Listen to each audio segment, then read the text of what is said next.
Assalamualaikum warahmatullahi wabarakatuh. Hari ini saya akan menerangkan kejadian unta dan apa manfaatnya dari segi Islam. Okey, kumpulan kami terdiri daripada saya, Muhammad Azrul Hafiz bin Muhammad Rashid, F1046, Muhammad Syafiq bin Muhammad, F1081 dan juga Muhammad Zuhi Husni bin Saidin, F1147. Okey, saya akan bacakan terjemahan daripada surah Al-Ghaziyah. Maka apakah mereka tidak memperhatikan unta, bagaimana dia diciptakan, dan langit bagaimana ia ditinggikan, dan gunung-gunung bagaimana ia ditegakkan, dan bumi bagaimana dia dihamparkan. Maka berilah peringatan, kerana sesungguhnya kamu hanyalah orang yang memberi peringatan. Okey, daripada ayat terjemahan ayat surah Al-Ghaziyah ni, kita boleh tahu antara sebab-sebab kejadian unta ini dijadikan. Okey, kejadian unta ni dijadikan kerana unta ni mempunyai sifat yang sabar. Oleh sebab itu manusia kenalah belajar sikap sabar ini, khasnya untuk memperjuangkan Islam.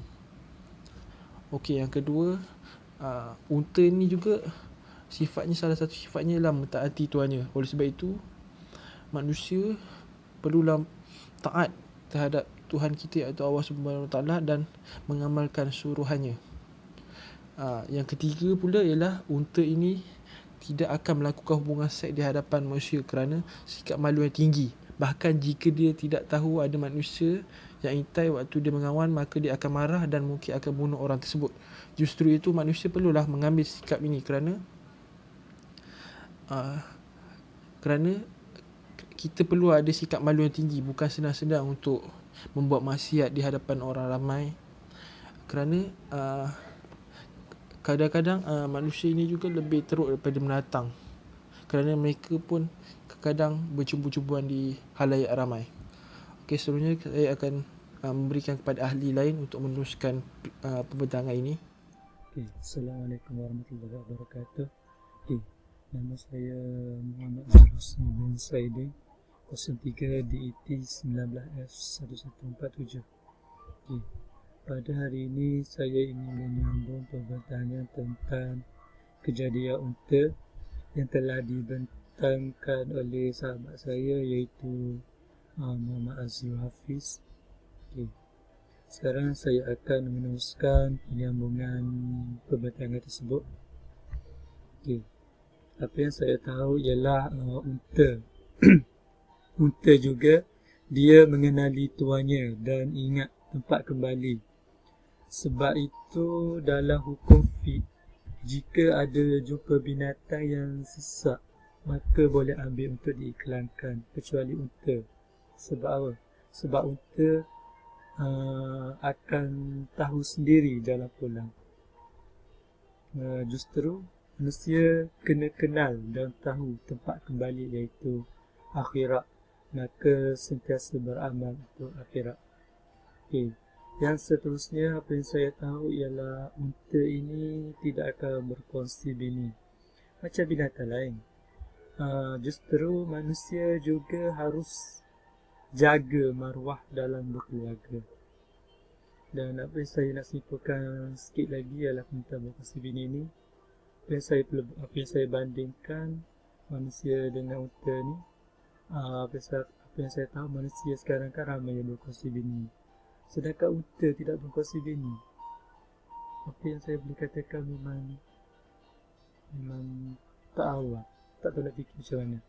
Tapi kita perlu jadi macam lebih cerdik lah, sedangkan kita ada akal. Unta tak ada akal. Tapi apa yang saya tahu ialah macam tu lah. Yang seterusnya, unta juga mampu menyesuaikan diri dengan suasana sekeliling. Macam jika musim sejuk, maka kulitnya akan menjadi baju sejuk baginya, kerana ada aliran kerana dalam badan ni ada aliran pemas badan.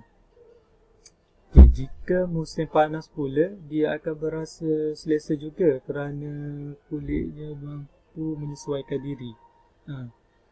Dan justru manusia juga harus pandai dalam bergaul dengan masyarakat. bukan sombong dan tidak sabar dengan suasana sekeliling. Yang terakhir yang saya tahu ialah bahagian-bahagian dari diri unta banyak manfaatnya, seperti hati unta, seperti daging unta, susu unta, bahkan air kecil unta pun boleh dijadikan ubat.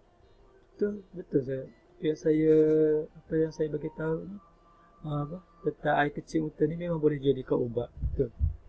Sebab dah ramai dah pakar-pakar perubatan yang mencari penawar daripada air kecil unta ni untuk merawat pesakit.